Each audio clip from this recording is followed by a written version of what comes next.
اعوذ باللہ من الشیطان الرجیم بسم اللہ الرحمن الرحیم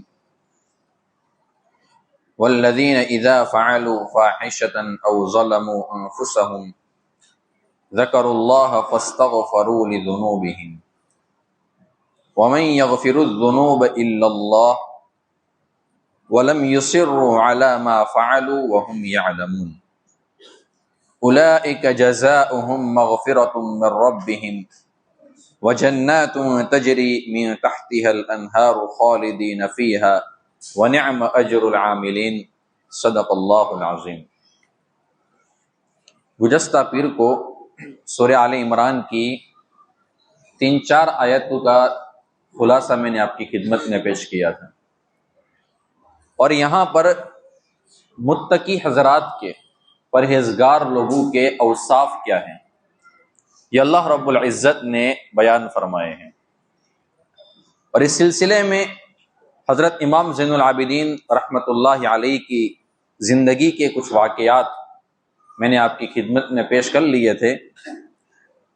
متقی حضرات کی جو صفات پارہ نمبر 3 میں سورہ آل عمران میں جو اللہ رب العزت نے بیان کی ہیں، پہلی صفت یہ تھی کہ وہ خوشحالی اور بدحالی دونوں میں وہ خوشی کے ساتھ خرچ کرتے ہیں، اور دوسری صفت یہ تھی، تیسری صفت بلکہ یہ تھی کہ وہ غصے کو پینے والے لوگ تھے، لوگوں کو معاف کرنے والے تھے۔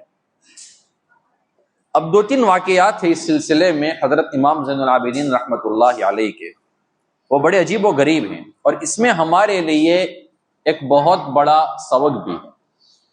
دیکھو، دنیا میں جتنے بھی لوگ بڑے بڑے بنے ہیں نا، تو ان کے جو صفات تھے، ان کے جو اخلاق تھے، وہ بہت ہی اعلیٰ درجے کے تھے۔ حضرت امام زین العابدین رحمۃ اللہ علیہ تو نبوت کے خاندان سے ان کا تعلق تھا، تو پھر ظاہر سی بات ہے کہ ان میں تو ان اوصاف کا ہونا بالکل صحیح ہے، ان میں تو اعلیٰ صفات ہونے ہی تھے۔ حضرت امام زین العابدین رحمۃ اللہ علیہ کے متعلق جو واقعات کتابوں میں لکھے ہیں، اس میں ایک واقعہ یہ ہے کہ آپ میں برداشت کرنے کی طاقت یہ اللہ رب العزت نے کتنی زیادہ رکھی تھی۔ بہت اللہ تبارک و تعالیٰ نے آپ کو بردباری اور برداشت کرنے کی طاقت دی تھی۔ ایک مرتبہ مدینے کا ایک شخص یوں کہتا ہے کہ امام زین العابدین رحمۃ اللہ علیہ ایک مرتبہ مسجد سے باہر نکلے، میں نے ان کو بہت زیادہ گالیاں دی، میں ان کو گالیاں دیتا رہا۔ حضرت امام زین العابدین رحمۃ اللہ علیہ نے مجھے کچھ نہیں بولا، اور ان کا کوئی قصور بھی نہیں تھا، میں نے ایسے ہی ان کو گالی دینا شروع کر لی۔ جب لوگوں کو پتا چلا کہ میں اس طریقے سے حضرت امام زین العابدین رحمۃ اللہ علیہ کو گالیاں دے رہا ہوں، تو لوگ میرے پیچھے پڑے، اور قریب تھا کہ وہ لوگ میری حالت خراب کر لیتے مار کے۔ جب وہ لوگ میرے قریب آئے نا، تو میں نے حضرت امام زین العابدین رحمۃ اللہ علیہ سے کہا کہ مجھے ان لوگوں سے بچا لو، تو حضرت امام زین العابدین رحمۃ اللہ علیہ نے سب کو روک لیا کہ اس کو کچھ مت کہنا۔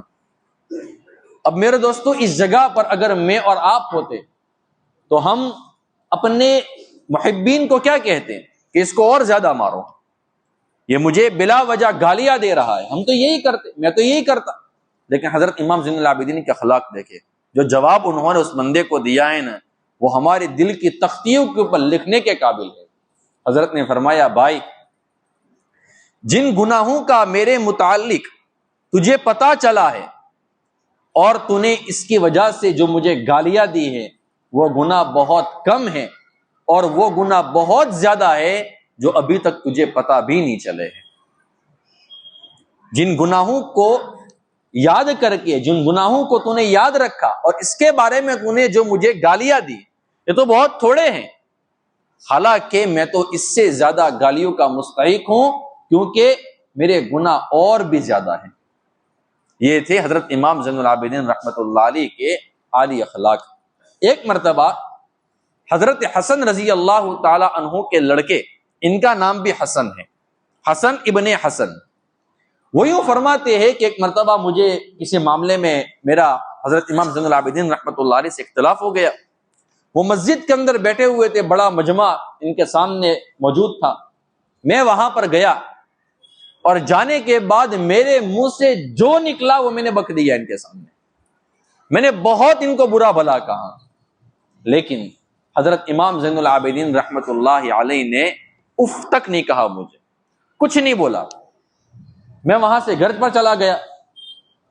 رات کا وقت ہو گیا، اندھیرا ہو گیا، میں نے دروازوں کو بند کر لیا. اچانک رات کو ایک شخص نے دروازے پر دستک دی. میں نے دروازہ کھولا تو میں دیکھتا ہوں کہ حضرت امام زین العابدین رحمۃ اللہ علیہ میرے سامنے موجود ہیں. اب میں سمجھ گیا کہ یہ جو میں صبح میں ان کو بولا ہوں نا پورے مجمع کے سامنے، تو آج یہ مجھ سے انتقام لینے کے لیے آئے ہیں، بدلہ لینے کے لیے آئے ہیں، اپنی بڑاس نکالنے کے لیے آئے ہیں، اس لیے آج تو میری خیر نہیں ہے. اللہ اکبر، اللہ اکبر. حضرت امام زین العابدین رحمۃ اللہ علیہ نے کیا جواب دیا ہے؟ حضرت امام زین العابدین رحمۃ اللہ علیہ نے فرمایا، میرے بھائی، تو نے جو صبح میں میرے پاس آ کر جو گالیاں دی یا جو مجھے تو نے برا بھلا کہا، اگر تو حقیقت میں سچا ہے اور وہ برائیاں میرے اندر موجود ہے تو اللہ تبارک و تعالیٰ مجھے معاف کر دے. اور اگر وہ برائیاں میرے میں نہیں ہیں اور تو نے جانے انجانے میں غصے میں آ کر مجھے برا بھلا کہہ دیا، جس کی وجہ سے تو اللہ تبارک و تعالیٰ کے دربار کے اندر گنہگار بن گیا، تو میں دعا کرتا ہوں کہ اللہ تبارک و تعالیٰ تیری مغفرت کر دے. اگر میں برا ہوں تو اللہ مجھے معاف کر لے، میری غلطی ہے تو اللہ مجھے معاف کر لے، اور اگر تیری غلطی ہے تو اللہ تبارک و تعالیٰ تجھے معاف کر لے. یہ ہونے چاہیے اخلاق ہمارے. جب ہمارے اخلاق عمدہ ہوں گے، جب ہمارے اندر صفات عمدہ ہوگی، اللہ کی مخلوق کے ساتھ ہمدردی ہوگی، اللہ کے بندوں کے ساتھ ہمارا محبت کا تعلق ہوگا، اور صرف اللہ تبارک و تعالیٰ کی ذات کے لیے اگر ان سے محبت ہوگی تو لوگ ہمارے قریب آئیں گے. اللہ تبارک و تعالیٰ نے اللہ کے رسول صلی اللہ علیہ وسلم کو کیا فرمایا؟ وَلَوْ كُنْتَ فَظًّا غَلِيظَ الْقَلْبِ لَانفَضُّوا مِنْ حَوْلِكَ. میں خلاصہ بتا رہا ہوں میرے نبی، اگر آپ ان کے سامنے کڑک مزاج کے ساتھ رہیں گے نا تو یہ جو مجمع آپ کے ارد گرد آپ کو نظر آ رہا ہے نا، یہ مجمع کبھی بھی آپ کو نظر نہیں آئے گا.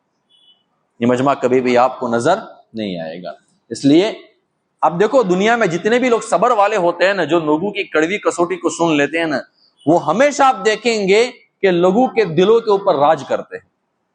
لوگوں کے دلوں کے اوپر راج کرتے ہیں، لوگ ان کے غلام بن جاتے ہیں. اور جو میرے جیسے ہوتے ہیں یا ہم جیسے جو لوگ ہوتے ہیں جو ہر وقت ریئیکشن دے دیتے تھے، ہر وقت غصے میں رہتے ہیں، ہر وقت انتقام کے جذبے میں رہتے ہیں، تو لوگ پھر ان سے محبت نہیں کرتے. لوگ ان سے محبت نہیں کرتے ہیں. اس لیے اگر ہمیں دین کا کام کرنا ہے، ہمیں اپنے اخلاق کو اعلیٰ بنانا ہوگا، اور اللہ کے بندوں کی خدمت کرنے کا جذبہ ہمارے اندر پیدا ہونا چاہیے.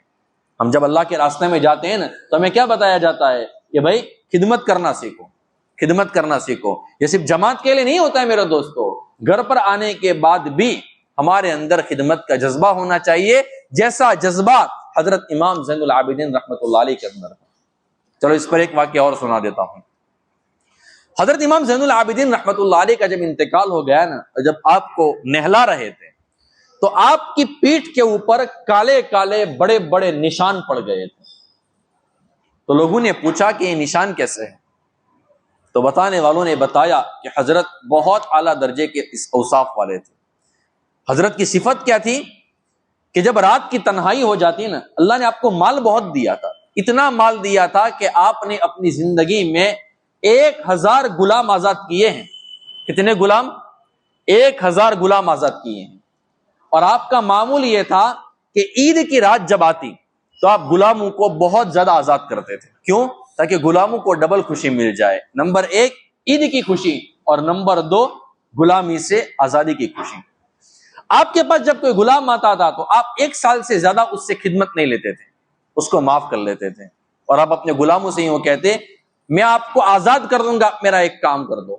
وہ غلام پوچھتے ہیں نا کہ کون سا کام؟ فرمایا کہ آپ اللہ تبارک و تعالیٰ کے سامنے یہ دعا کرو کہ اللہ علی ابن حسین کی تو مغفرت کر دے، زین العابدین کی تو مغفرت کر دے۔ وہ بندہ جب یوں دعا کرتا نا کہ اے اللہ ہمارے آقا حضرت امام زین العابدین کی آپ مغفرت فرما لیں، تو حضرت فرماتے کہ تو آزاد ہے، تو میرے لیے دعا کر دے، تو میرے سامنے میں تجھ کو اپنی غلامی سے آزاد کر لیتا ہوں۔ یہ آپ کا معمول تھا۔ ایک مرتبہ ایک غلام کہتا ہے کہ مجھے حضرت امام زین العابدین رحمۃ اللہ علیہ نے کوئی کام بتایا، تو وہ کام میں نے ٹھیک سے نہیں کیا، تو کوئی مجھے سے غلطی ہو گئی، تو حضرت نے مجھے درے سے مارا، میری بہت پٹائی کی، مجھے غصہ بھی آیا، میں رونے لگا اور میں نے کہا آپ خاندان نبوت سے تعلق رکھتے ہیں، میں آپ کا غلام ہوں، میں آپ کی خدمت کرتا ہوں، میں آپ کا نوکر ہوں، اور آپ مجھے مارتے ہیں اس طریقے سے۔ حضرت امام زین العابدین رحمۃ اللہ علیہ کے دل کے اوپر چوٹ لگ گئی، فرمایا کہ بیٹا میرے سے غلطی ہو گئی ہے، مجھے معاف کر لے، میرا ایک کام کر لے۔ وہ کہتا ہے کون سا کام کرنا ہے؟ حضرت نے فرمایا مسجد میں جا، 2 رکعت نفل نماز پڑھ اور اللہ کے سامنے یوں کہ اے اللہ علی ابن حسین کی مغفرت فرما، اگر تو نے 2 رکعت پڑھ کر میرے لیے مغفرت کی دعا کر دی جا تو آزاد ہے۔ وہ بندہ مسجد میں گیا، 2 رکعت نفل نماز پڑھی، اللہ کے سامنے دعا کی کہ اے اللہ امام زین العابدین رحمۃ اللہ علیہ نے مجھے مال لیا ہے، اے اللہ تو ان کو معاف کر دے۔ جب وہ بندہ مسجد سے گھر پر آیا تو وہ آزاد ہو چکا تھا۔ یہ صفات تھی۔ تو میں کہہ رہا تھا آپ کے اندر مخلوق کی خدمت کرنے کا جذبہ اللہ رب العزت نے بہت زیادہ رکھا تھا۔ آپ کا معمول یہ تھا کہ جب رات کا سناٹا ہو جاتا اپنی پیٹھ کے اوپر بوریا اٹھاتے، اور وہ لوگ جو غریب ہوتے تھے لیکن ان کے اندر مانگنے کی طاقت نہیں ہوتی تھی، ان کو شرم آتی تھی۔ بہت سارے ہمارے علاقے میں آپ کو غریب مل جائیں گے جو غریب ہوتے ہیں، مستحق بھی ہوتے ہیں، لیکن ان کی غیرت اتنی اعلیٰ درجے کی ہوتی ہے، ان کی خودداری ایسی ہوتی ہے کہ وہ کبھی کسی کے سامنے ہاتھ نہیں پھیلاتے ہیں۔ میرے دوستو، ہمارے میں یہ صفت ہونی چاہیے کہ جب ہمیں ایسے بندوں کا علم ہو تو ہم چوری چھپے کسی ذریعے سے ان تک اپنی رقم کو پہنچا دیں۔ وہ مستحق ہوتے ہیں لیکن بیچارے بول نہیں سکتے، شرم آتی ہے ان کو۔ تو ایسے لوگ جو ہوتے تھے کہ جو مانگ نہیں سکتے تھے، حضرت امام زین العابدین رحمۃ اللہ علیہ ان کے گھر پر جا کر بوری میں سامان وغیرہ دے جاتے تھے۔ اچھا، اس سے بڑھ کر ایک بات یہ ہوتی تھی کہ جس کے گھر پر سامان پہنچتا تھا اس کو بھی پتا نہیں ہوتا تھا کہ رات کی تنہائی میں جو شخص ہمارے پاس آ رہا ہے وہ خاندان نبوت سے تعلق رکھنے والا امام زین العابدین، وہ بھی نہیں جانتا تھا۔ ان کو بھی پتا کب چلا کہ امام زین العابدین رحمۃ اللہ علیہ ہمارے گھر پر آ کر ہماری مدد کرتے تھے رات کی تنہائی میں۔ جب حضرت امام زین العابدین رحمۃ اللہ علیہ کا انتقال ہو گیا اور ان کے گھر پر بوریوں کے اندر اناج آنا بند ہو گیا، پھر جا کر ان کو علم ہوا ہے کہ رات کو جو تنہائی میں ہمارے پاس آتا تھا وہ کوئی اور نہیں ہوتا تھا بلکہ یہ وفات پانے والا شخص حضرت امام زین العابدین رحمۃ اللہ علیہ ہوتے تھے۔ تو ہمارے اندر میرے دوستو یہ جذبہ ہونا چاہیے، ہمارے اندر خرچ کرنے کا جذبہ ہونا چاہیے، غصے کو پینے کی صفت ہمارے اندر ہونی چاہیے، لوگوں کو معاف کرنے والے ہم بنیں اور اللہ تبارک و تعالیٰ کی مخلوق کی خدمت کرنے والے ہم بنیں۔ کریں گے انشاءاللہ، اللہ عمل کرنے کی توفیق عطا فرمائے۔ اب یہاں پر آگے ایک صفت اور ہے متقی لوگوں کی۔ حالانکہ میں نے گزشتہ مرتبہ وعدہ کیا تھا کہ میں یا ایھا الناس عبدوا کو شروع کر لوں گا، اور وہاں پر آسمان کس سے بنے، کتنا فاصلہ ہے، کتنے بڑے بڑے آسمان اللہ نے بنائے، 7 آسمانوں کے اوپر کیا ہے، عرش کس سے بنا ہے، کرسی کیا ہے، فرشتے کیسے ہیں، وہ مجھے بیان کرنا تھا لیکن آج نہیں ہو سکے گا۔ انشاءاللہ آئندہ سوموار کو، آئندہ پیر کو یہ پکا آ جائے گا، یہ فائنل ہے۔ بس آج کچھ بہت بہترین روایتیں ہیں اور 1-2 واقعات ہیں، وہ میں آپ کی خدمت میں پیش کر لوں۔ یہاں پر اللہ تبارک و تعالیٰ نے جو صفت بیان کی ہے متقی لوگوں کی، وہ یہ ہے کہ وہ گناہوں کے اوپر اڑے نہیں رہتے ہیں، جان بوجھ کر گناہوں پر اصرار نہیں کرتے ہیں۔ جب ان سے گناہ ہو جاتا ہے تو وہ کیا کرتے ہیں، وہ اللہ کو یاد کرتے ہیں۔ ایک صحابی اللہ کے رسول صلی اللہ علیہ وسلم کے پاس آئے اور اللہ کے رسول صلی اللہ علیہ وسلم کے پاس آ کر کہنے لگے، یا رسول اللہ، ہائے میرے گناہ، ہائے میرے گناہ، میرے گناہ بہت بڑھ گئے ہیں، میرے گناہ بہت بڑھ گئے ہیں، میرے گناہ بہت بڑھ گئے ہیں۔ اللہ کے رسول صلی اللہ علیہ وسلم نے اپنے پاس بلایا اور بلا کر کہا، جو جملہ میں کہتا ہوں 3 مرتبہ تو کہہ دے۔ صحابی رسول صلی اللہ علیہ وسلم فرمانے لگے، یا رسول اللہ، آپ مجھ سے کون سے جملے بلوانا چاہتے ہیں؟ اللہ کے رسول صلی اللہ علیہ وسلم نے فرمایا، میرے ساتھ پڑھ، اللہم مغفرتک اوسع من ذنوبی ورحمتک ارجع عندی من عملی۔ ربا، میں مانتا ہوں کہ میرے گناہ بہت زیادہ ہیں، میرے گناہ، میری نافرمانیاں بہت زیادہ ہے، لیکن اے اللہ میں یہ بھی جانتا ہوں کہ تیری مغفرت کے مقابلے میں میرے گناہوں کی کوئی حیثیت نہیں. اللہم مغفرتک اوسع من ذنوبی، اے اللہ تیری مغفرت میرے گناہوں سے بہت زیادہ وسیع ہے، بہت زیادہ کشادہ ہے. ورحمتک ارجا عندی من عملی، میرے مولا مجھے اپنے اعمال سے امید نہیں ہے، اگر امید ہے تو صرف تیری رحمت سے. میرے دوست ہم کبھی نا امید نہ ہو.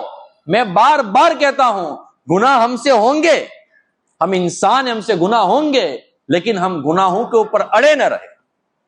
گناہ ہو گیا، صبح میں ہم سے بدنظری ہو گئی، موبائل میں نے کچھ گندگی دیکھ لی، اب میں یہ نہ کروں کہ چلو گناہ ہو گیا ہے اب اور گناہ کروں گا. مجھ سے گناہ ہو گیا ہے، دل میں ندامت ہوئی ہے، اس وقت فوراً اللہ کو میں یاد کر لوں اور 2 رکعت نفل نماز پڑھ کر اللہ کے سامنے کہہ دوں اے اللہ مجھ سے گناہ ہو گیا ہے، میں آپ کے سامنے توبہ کرتا ہوں، اے اللہ میں آئندہ گناہ نہیں کروں گا. اللہم انی اتوب الیک من المعاصی کلہا لا ارجع الیہا ابدا. اے اللہ میں اپنی زندگی کے تمام گناہوں کے تیرے سامنے میں معافی مانگتا ہوں اور آئندہ ان گناہوں کے قریب نہیں جاؤں گا. یا ہم معافی مانگ لے، گناہوں کے اوپر اڑے نہ رہے. اللہ تبارک و تعالی کیسی رحمتوں والے ہیں، کیسی اللہ تبارک و تعالی کی رحمت ہیں. ایک مرتبہ حضرت موسیٰ علیہ السلام نے فرمایا، سننا حدیث مبارکہ، حضرت موسیٰ علیہ السلام نے فرمایا باری تعالی آپ سے اگر کوئی نیک بندہ دعا مانگتا ہے اور کہتا ہے یا اللہ، یا یوں کہتا ہے اللہم، تو آپ کیا فرماتے ہیں؟ اللہ تبارک و تعالی نے فرمایا موسیٰ میں یوں کہتا ہوں لبیک، میرے بندے میں حاضر ہوں. ایک مرتبہ کہتے ہیں. حضرت موسیٰ علیہ السلام نے فرمایا باری تعالیٰ کوئی روزے دار، کوئی نمازی آپ کو پکارتا ہے، کوئی نیک بندہ آپ کو پکارتا ہے اور متقی ہے، بہت زیادہ نیک اعمال کرنے والا ہے، تو آپ کیا کہتے ہیں؟ اللہ تبارک و تعالیٰ فرماتے ہیں موسیٰ میں یوں کہتا ہوں لبیک، میرے بندے میں حاضر ہوں. حضرت موسیٰ علیہ السلام نے فرمایا باری تعالیٰ اگر کوئی گنہگار بندہ آپ کو پکارتا ہے تو آپ کیا فرماتے ہیں؟ اللہ تبارک و تعالیٰ نے فرمایا موسیٰ میں یوں کہتا ہوں لبیک یا عبدی، لبیک یا عبدی، لبیک یا عبدی، میرے بندے میں حاضر ہوں، میرے بندے میں حاضر ہوں، میرے بندے میں حاضر ہوں. حضرت موسیٰ علیہ السلام نے فرمایا باری تعالیٰ سمجھ میں نہیں آیا، نیک بندہ آپ کو پکارتا ہے، متقی بندہ آپ کو پکارتا ہے، نمازیں پڑھنے والا بندہ آپ کو پکارتا ہے، آپ ایک مرتبہ کہتے ہیں، اور جب گنہگار بندہ آپ کو پکارتا ہے آپ 3 مرتبہ کہتے ہیں، ایسا کیوں ہے؟ اللہ تبارک و تعالیٰ نے فرمایا موسیٰ جب نیک بندہ مجھے پکارتا ہے تو میں اس کو 1 مرتبہ کیوں کہتا ہوں لبیک یا عبدی، میرے بندے میں حاضر ہوں، اس وجہ سے کہ نیک بندے کے سامنے اپنی کچھ نیکیاں ہوتی ہے، اس کو امید ہوتی ہے کہ میری یہ نیکی اللہ تبارک و تعالیٰ قبول کر لے گا، میری اس نیکی کے برکت سے، میری اس نیکی کے وسیلے سے اللہ تبارک و تعالیٰ مجھے معاف کر لے گا، میری دعاؤں کو سن لے گا. جو گنہگار بندہ ہوتا ہے، جو عاصی ہوتا ہے، جو نافرمان ہوتا ہے، جب میرے سامنے وہ کہتا ہے اللہم یا اللہ، یا اللہ، تو میں 3 مرتبہ اس کو اس وجہ سے کہتا ہوں کہ اس کے سامنے میری رحمت کے علاوہ اور کوئی سہارا نہیں ہوتا، اس کو صرف امید ہوتی ہے تو میری ذات سے ہوتی ہے. وہ جانتا ہے کہ میں تو گنہگار ہوں. ان تعذبهم فانهم عبادك وان تغفر لهم فانك انت العزیز الحکیم. حضرت عیسیٰ علیہ السلام نے فرمایا تھا نا کہ اللہ اگر تو ان کو عذاب دے گا تو یہ تیرے بندے ہیں، تو ان کا آقا ہے، تو ان کا رب ہے، تو کچھ بھی کر سکتا ہے، اور اے اللہ اگر تو ان کو معاف کر لے گا تو ان کا بھلا ہو جائے گا، ان کا بھلا ہو جائے گا. وَإِن تَغْفِرْ لَهُمْ فَإِنَّكَ أَنْتَ الْعَزِيزُ الْحَكِيمُ. اے اللہ اگر تو ان کو معاف کر لے گا تو بڑا زبردست ہے، حکمت والا ہے، تو کر سکتا ہے، تجھے کوئی پوچھنے والا نہیں. تو جو نیک بندہ ہوتا ہے اس کے سامنے اپنی نیکیاں ہوتی ہیں، لیکن جو میرے اور آپ کے جیسے گنہگار بندے جب اللہ تبارک و تعالیٰ کے سامنے مانگتے ہیں دعا، ان کو پتا ہوتا ہے ہم ہیں ہی گندے، رب کی رحمت اگر بچا سکتی ہے تو ہمیں بچا سکتی ہے، رب کی رحمت ہی ہمیں بچا سکتی ہے، باقی دنیا کی کوئی طاقت ہمیں بچا نہیں سکتی. تو اللہ تبارک و تعالیٰ ایسی رحمتوں والے ہیں. قرآن کریم میں اللہ رب العزت ارشاد فرماتے ہیں قل یا عبادی الذین اسرفوا علی انفسہم لا تقنطوا من رحمت اللہ. میرے وہ بندو جنہوں نے بہت زیادہ گناہ کر لیے، بہت زیادہ وہ گنہگار ہے اور گناہ کر کر کے تھک چکے ہیں. لا تقنطوا من رحمت اللہ، اپنے رب کی رحمت سے نا امید مت ہونا. ان اللہ یغفر الذنوب جميعا، اللہ تبارک و تعالی تمہارے سارے گناہوں کو معاف کر لے گا. انہ هو الغفور الرحیم، اللہ تبارک و تعالیٰ تو معاف کرنے والا، رحم کرنے والا ہے۔ ہم جائے تو صحیح میرے دوستو، ہم جائے تو صحیح، اس لیے مجمع ارادہ کر لیں۔ ہم سے گناہ ہوں گے، میں ابھی بھی کہتا ہوں، ہم توبہ کر کے اٹھیں گے، دوبارہ گناہ ہو جائے، دوبارہ گناہ ہو جائے گا، لیکن ہمیں کیا کرنا ہے؟ ایک دن میں اگر 70 دفعہ ہماری توبہ ٹوٹتی ہے تو ٹوٹ جانے دینے کا، لیکن رب کا در نہیں چھوڑنے کا۔ بار بار معافی مانگے، بار بار اللہ کے سامنے کہے کہ یا اللہ تجھے بہت سارے بندے مل جائیں گے، لیکن ہمیں تیرے جیسا خدا اور تیرے جیسا رب اور تیرے جیسا مالک اور خالق رحمان اور رحیم نہیں ملے گا، ہم نہیں جائیں گے تیرے پاس سے۔ یہاں پر بہت ساری روایتیں لکھی ہیں۔ جب یہ آیت کریمہ نازل ہوئی نا، والذین اذا فعلوا فاحشۃ او ظلموا انفسهم ذکروا اللہ فاستغفروا لذنوبهم ومن یغفر الذنوب الا اللہ ولم یصروا علی ما فعلوا وهم یعلمون۔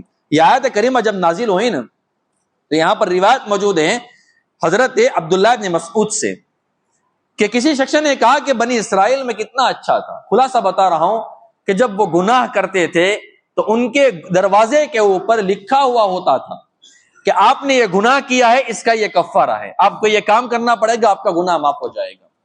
عبداللہ بن مسعود رضی اللہ تعالیٰ عنہ نے فرمایا کہ تمہارے لیے کتنا اچھا ہے کہ تم گناہ کرو گے اور تمہارا کفارہ یہ ہے کہ تم اللہ کے سامنے معافی مانگ لو، استغفار کر لو، اللہ تبارک و تعالیٰ تمہارے گناہوں کو معاف کر لے گا۔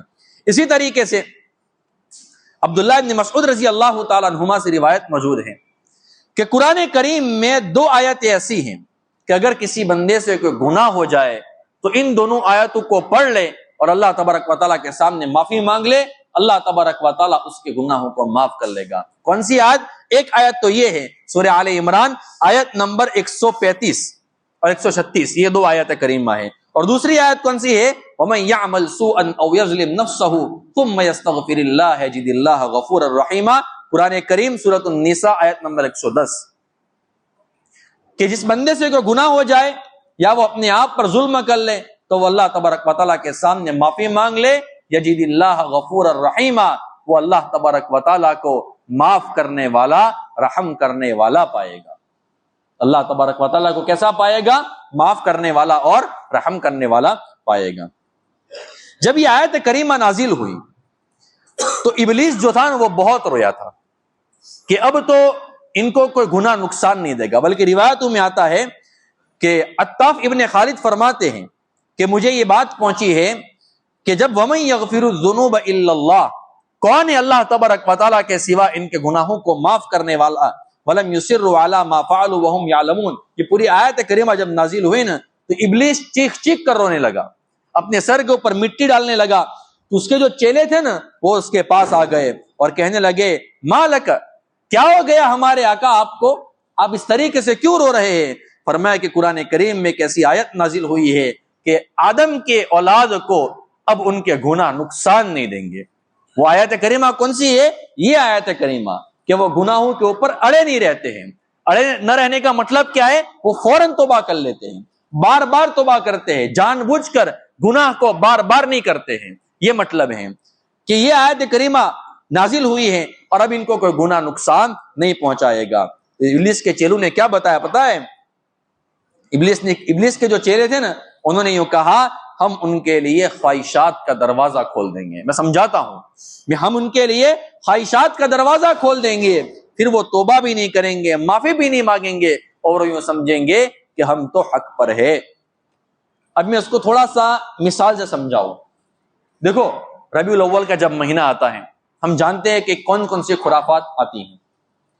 یہ جو خرافات بیچارے اللہ کے بندے کرتے ہیں، اللہ ان کو معاف فرمائے، اللہ ان کو ہدایت دے، یہ جو جلوس نکالتے ہیں، بے پردگی کرتے ہیں، ڈول بجاتے ہیں، ڈانس کرتے ہیں، نمازوں کو چھوڑ دیتے ہیں اور وہ سمجھتے کیا ہے ہم جو یہ کام کر رہے ہیں یہ تو نیکی کا کام ہے، یہ تو نیکی کا کام ہے۔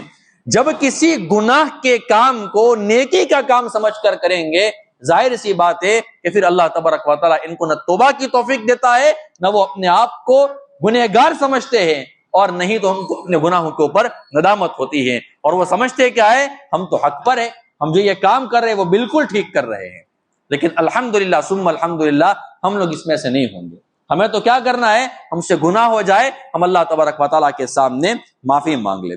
اسی طریقے سے حضرت ابوبکر صدیق رضی اللہ تعالیٰ عنہ سے روایت موجود ہے، وہ فرماتے ہیں کہ میں نے رسول اکرم صلی اللہ علیہ وسلم سے سنا ہے کہ جس بندے سے کوئی گناہ ہو جائے پھر وہ کھڑا ہو، اپنے گناہوں کو یاد کر لے، وضو کر لے، پاکی کو حاصل کر لے، 2 رکعت نفل نماز پڑھ لے، تو اللہ تبارک و تعالیٰ اس کے گناہوں کو معاف کر لے گا۔ یہاں پر 10-12 روایتیں لکھی ہوئی ہیں، میں 2-3 اہم روایت آپ کی خدمت میں پیش کر کے ایک واقعہ آپ کی خدمت میں پھر پیش کر لیتا ہوں۔ اسی طریقے سے حضرت عائشہ صدیقہ رضی اللہ تعالیٰ عنہ کی ایک دعا ہے، ان کی ایک روایت ہے، وہ فرماتی ہے کہ اللہ کے رسول صلی اللہ علیہ وسلم یہ دعا مانگا کرتے تھے، اے اللہ مجھے ان لوگوں میں سے بنا دے کہ جب وہ نیکی کرتے ہیں تو وہ خوش ہوتے ہیں، اور جب وہ گناہ کرتے ہیں تو وہ تیرے سامنے اپنے گناہوں کی معافی مانگتے ہیں، مجھے ان لوگوں میں سے بنا دے۔ اللہ تبارک و تعالی ہمیں بھی ان لوگوں میں سے بنا دے۔ حضرت ابو ہریرہ رضی اللہ تعالیٰ عنہ سے روایت ہے، وہ فرماتے ہیں کہ رسول اکرم صلی اللہ علیہ وسلم نے ارشاد فرمایا، ایک بندے نے گناہ کیا اور گناہ کرنے کے بعد اس نے یوں کہا کہ اللہ مجھ سے گناہ ہو گیا ہے تو مجھے معاف کر لے، تو اللہ تبارک و تعالیٰ کیا فرماتے ہیں؟ اللہ تبارک و تعالیٰ یوں فرماتے ہیں، میرے بندے نے گناہ تو کر لیا ہے لیکن وہ یہ بھی تو جانتا ہے کہ اس کا رب ایسا ہے جو گناہوں کو معاف بھی کرتا ہے اور گناہوں کے اوپر پکڑ بھی کرتا ہے، میں نے اپنے بندے کو معاف کر لیا ہے۔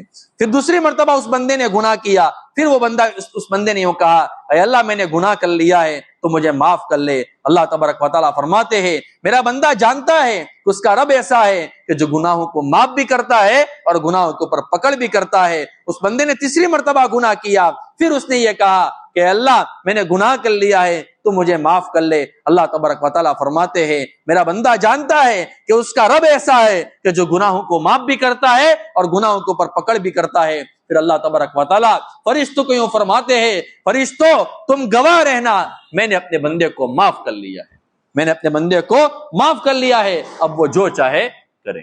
یہ روایت الدر المنصور کے اندر علامہ سیوطی رحمۃ اللہ علیہ ہے۔ ایک اور روایت مزے کی روایت ہے، حضرت ابو ہریرہ رضی اللہ تعالیٰ عنہ فرماتے ہیں کہ رسول اکرم صلی اللہ علیہ وسلم نے ارشاد فرمایا کہ اگر تم گناہ نہیں کرو گے، اس کا معنی یہ نہیں ہے کہ اللہ کے رسول صلی اللہ علیہ وسلم یا اللہ تبارک و تعالیٰ گناہوں کی دعوت دے رہے ہیں۔ روایت کا مطلب میں سمجھاتا ہوں، اللہ کے نبی نے کیا فرمایا؟ اگر تم گناہ نہیں کرو گے تو اللہ تبارک و تعالیٰ ایسی قوم کو پیدا کرے گا جو گناہ بھی کریں گے اور پھر اللہ تبارک و تعالیٰ کے سامنے معافی بھی مانگیں گے تاکہ اللہ تبارک و تعالیٰ ان کو معاف کر لے۔ اس روایت کا ہرگز ہرگز ہرگز یہ مطلب نہیں ہے کہ اللہ تبارک و تعالیٰ اپنے بندوں کو گناہوں کی طرف دعوت دے رہے ہیں، یہ مطلب نہیں ہے، بلکہ یہ بتانا مقصود ہے کہ اللہ تبارک و تعالیٰ کی رحمت کیسے ہیں، کیسے لوگ آئیں گے کہ جو گناہ بھی کریں گے پھر اللہ تبارک و تعالیٰ ان کو معاف بھی کرے گا، اور اللہ تبارک و تعالیٰ ہم کو ان میں سے بنا لے۔ ہم گناہ بھی کرتے ہیں اور اللہ کے تبارک و تعالیٰ کے سامنے ہم معافی بھی مانگتے ہیں۔ اسی طریقے سے حضرت ابو سعید خدری رضی اللہ تعالیٰ عنہ سے روایت موجود ہے کہ ایک مرتبہ ابلیس نے اللہ تبارک و تعالیٰ سے کہا، اے میرے رب تیری عزت کی قسم میں برابر تیرے بندوں کو گمراہ کرتا رہوں گا جب تک ان کے جسم کے اندر روح موجود ہوگی، جب تک ان کے جسم کے اندر روح موجود ہوگی میں ان کو برابر گمراہ کرتا رہوں گا۔ جانتے ہو میرے دوستو اللہ رب العزت نے کیا فرمایا؟ اللہ تبارک و تعالیٰ نے فرمایا، میرے عزت کی قسم میں برابر ان کو معاف کرتا رہوں گا جب تک وہ میرے سے معافی مانگتے رہیں گے، جب تک وہ میرے سے معافی مانگتے رہیں گے میں ان کو معاف کرتا رہوں گا۔ اسی طریقے سے اور بھی بہت ساری روایتیں موجود ہیں۔ ایک روایت میں اور مزید آپ کی خدمت میں پیش کر لیتا ہوں۔ میں نے کہا نبی کہ گناہوں کے اوپر اصرار نہیں کرنا ہے، ڈٹے نہیں رہنا ہے، بار بار گناہ نہیں کرنا ہے، اور اگر بار بار ہو بھی جاتے تو بار بار سچے دل سے معافی بھی مانگنی ہے، بار بار سچے دل سے معافی بھی مانگنی ہے۔ یہاں پر حضرت ابوبکر صدیق رضی اللہ تعالیٰ عنہ کی روایت موجود ہے، وہ فرماتے ہیں جو انسان استغفار کرنے والا ہو، سچے دل سے توبہ کرنے والا ہو، اگر اس کی توبہ ایک دن میں 70 مرتبہ بھی ٹوٹ جاتی ہے تو وہ گناہوں کے اوپر اصرار کرنے والا نہیں کہا جائے گا، وہ گناہوں کے اوپر اصرار کرنے والا نہیں کہا جائے گا۔ میں اس کو اور آسان الفاظ میں سمجھاتا ہوں۔ ایک بندے سے ایک دن میں 70 مرتبہ توبہ ٹوٹی ہے، بد نظری کر لی، پھر اللہ کے سامنے سچی معافی مانگی، پھر بد نظری کر لی، پھر سچی معافی مانگی، پھر بد نظری کر لی، پھر سچی معافی مانگی۔ میں مثال دے رہا ہوں ایک گناہ کی، ایسا اس نے 70 مرتبہ کیا اور 70 مرتبہ اس نے اللہ تبارک و تعالیٰ کے سامنے توبہ کی، تو اس کو ایسا نہیں کہا جائے گا کہ یہ بندہ گناہوں کے اوپر اڑا رہتا ہے، گناہوں کے اوپر اصرار کرنے والا ہے، گناہوں کے اوپر اڑا رہنے والا ہے، اس کو نہیں کہا جائے گا۔ اسی طریقے سے حضرت عبداللہ ابن عباس سے مروی ہے کہ کوئی گناہ ایسا ہے، چھوٹا گناہ ہے، لیکن ایک بندہ اس کو بار بار کرتا ہے، تو پھر یہ مت سمجھنا کہ وہ گناہ چھوٹا رہتا ہے، بلکہ وہ گناہ بڑا بن جاتا ہے۔ اور اگر کوئی بڑا گناہ ہے لیکن بندہ بار بار توبہ بھی کرتا ہے، بار بار اللہ کے سامنے معافی بھی مانگتا ہے، تو پھر توبہ کرنے کی وجہ سے وہ جو گناہ ہے نا وہ بڑا نہیں رہتا ہے، اللہ تبارک و تعالیٰ اس کو معاف فرما لیتے ہیں۔ امام اوزاعی رحمۃ اللہ علیہ فرماتے ہیں کہ گناہوں کے اوپر اصرار یہ ہے کہ بندہ گناہ بھی کرے اور اس کو حقیر بھی سمجھے کہ تو معمولی گناہ ہے، یہ تو معمولی گناہ ہے، اگر یہ کوئی بندہ کرتا ہے تو پھر یہ گناہوں کے اوپر اصرار کرنے والا کہا جائے گا۔ میں نے چند ایک روایت آپ کی خدمت میں پیش کر لی ہے، اب ایک واقعہ میں آپ کی خدمت میں پیش کرتا ہوں۔ یہ واقعہ ابن قدامہ حنبلی رحمۃ اللہ علیہ نے اپنی کتاب التوابین میں لکھا ہے۔ ایک مرتبہ حضرت موسیٰ علیہ السلام کے زمانے میں قحط پڑا، لوگ بھوکے مر رہے تھے، لوگوں کی حالت بہت زیادہ خراب ہو گئی تھی۔ تو حضرت موسیٰ علیہ السلام نے بنی اسرائیل میں سے 70,000 لوگوں کو لیا، فرمایا کہ چلو کھلے میدان میں جاتے ہیں اور اللہ تبارک و تعالیٰ کے سامنے ہم معافی مانگتے ہیں۔ میرے دوستوں، میں یہ بتانا چاہتا ہوں کہ اللہ تبارک و تعالیٰ کی رحمت کیسی ہے۔ نوجوانوں میں بار بار کہتا ہوں کہ خدا کی رحمت سے نا امید مت ہونا، لیکن توبہ بھی کرتے رہنا۔ تو حضرت موسیٰ علیہ السلام ان کو کھلے میدان میں لے گئے، 70,000 کا مجمع سامنے موجود ہیں۔ حضرت موسیٰ علیہ السلام نے اللہ تبارک و تعالیٰ کے سامنے دعا کی، اے اللہ قحط پڑ گیا ہے، لوگ رو رہے ہیں، لوگ بہت پریشان ہیں، اے اللہ آپ بارش برسا دے تاکہ کھیتی نکلے اور لوگ قحط سالی کے اندر سے نکل جائیں۔ بار بار دعا کرتے رہیں، پھر قبول نہ ہوئی نا، تو حضرت موسیٰ علیہ السلام نے اللہ تبارک و تعالیٰ سے بے قراری کے عالم میں یوں فرمایا، اے اللہ مجھے ایسا لگ رہا ہے کہ میرا مقام اور مرتبہ اب تیری نظر میں گر چکا ہے۔ اے اللہ میں یہ دعا کرتا ہوں کہ جو اخیر میں جو محمد رسول اللہ صلی اللہ علیہ وسلم جو آخری پیغمبر آنے والے ہیں، ان کے صدقے سے ہماری دعا کو قبول کر لے اور ہمیں ہمارے اوپر بارش برسا دے۔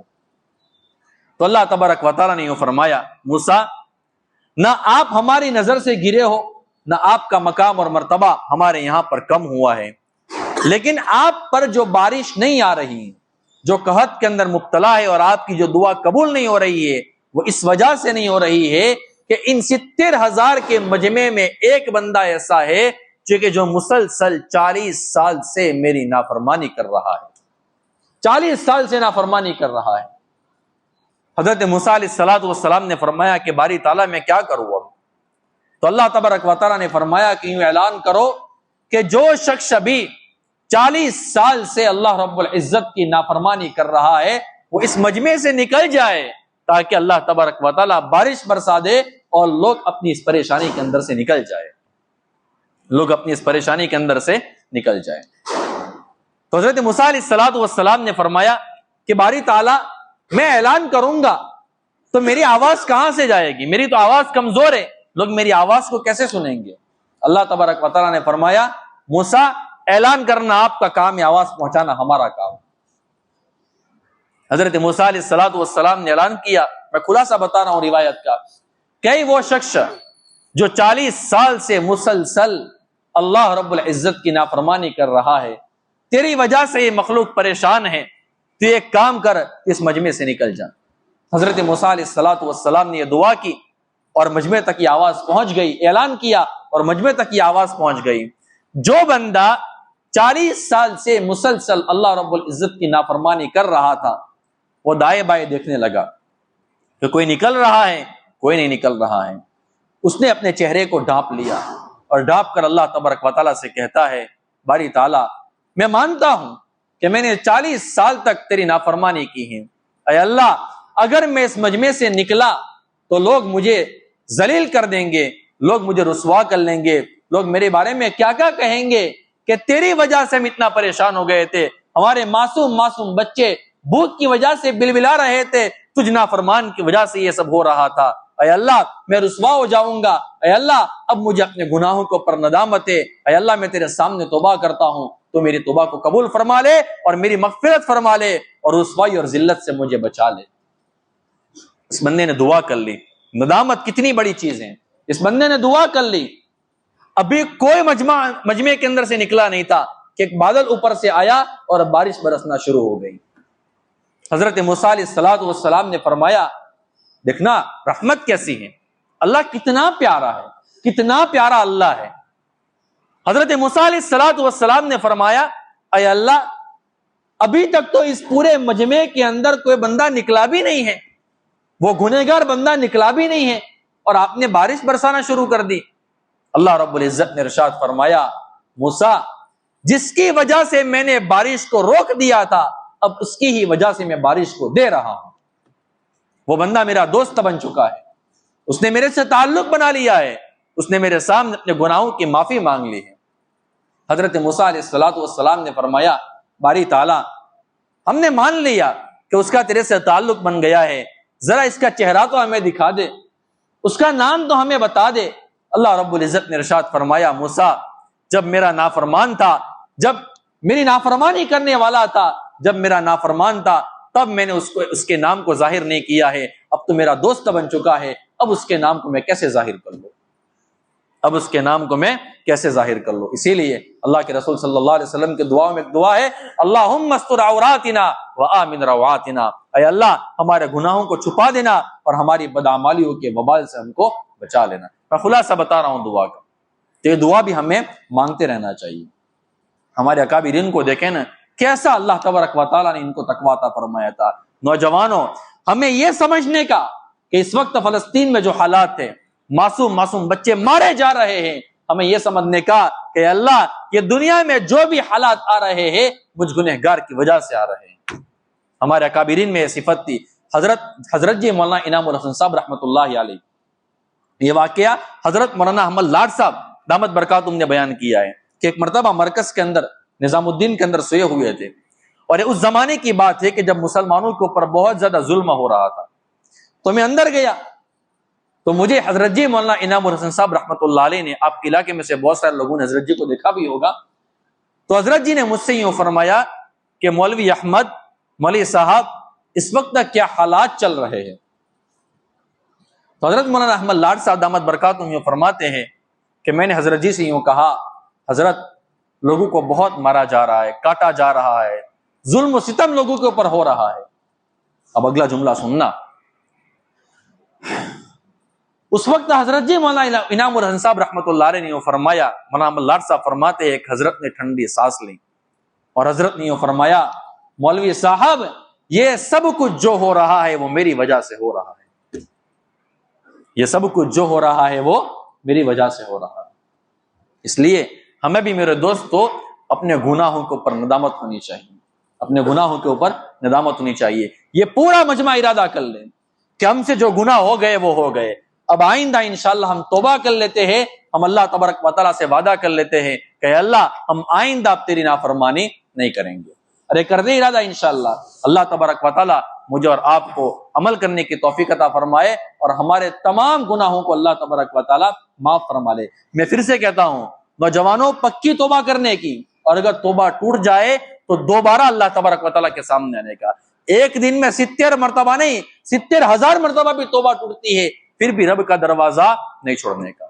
اور توبہ کی 3 شرطیں, آخر ایک بات آپ کی خدمت میں پیش کر لوں. توبہ کی 3 شرطیں. نمبر 1, جس گناہ کے اوپر, پہلی چیز تو یہ کہ ہمیں اپنے گناہوں کے اوپر ندامت ہونی چاہیے, اپنے گناہوں کے اوپر ندامت ہونی چاہیے. نمبر 2, جس گناہ کے اندر ہم مبتلا ہے اس گناہ کو ہم چھوڑ دیں. نمبر 3, آئندہ کے لیے ارادہ کر لے کہ آئندہ ہم انشاءاللہ نافرمانی نہیں کریں گے. یہ اس وقت تک کی بات ہے, یہ 3 شرطیں اس وقت تک کی ہے کہ جب معاملہ اللہ اور اللہ کے بندے کے درمیان ہو. لیکن اگر معاملہ بندے کے درمیان ہے, بندے کے متعلق ہے, مثال کے طور پر میں نے کسی کے اوپر ظلم کر لیا ہے, میں نے کسی کو گالی دے دی ہے, میں نے کسی کا مال کھا لیا ہے, اب توبہ کی 4 شرطیں ہیں. 3 شرطیں تو یہی ہے, اور چوتھی شرط کیا ہے کہ جس بندے کا حق میں نے کھایا ہے یا جس بندے کو میں نے تکلیف پہنچائی ہے اس کا حق میں ادا کر لوں اور اس کے سامنے جا کر میں معافی مانگ لوں. اور اس پر بھی میں ایک روایت آگے سناؤں گا کہ اگر ہمارے پاس کو بندہ معافی مانگنے کے لیے آتا ہے تو پھر ہم بھی ذرا دل بڑا رکھ کے اور اس کو معاف کر لیں. پھر یہ نہیں کہنے کا کہ میں تجھے معاف نہیں کروں گا, ورنہ اس کے اوپر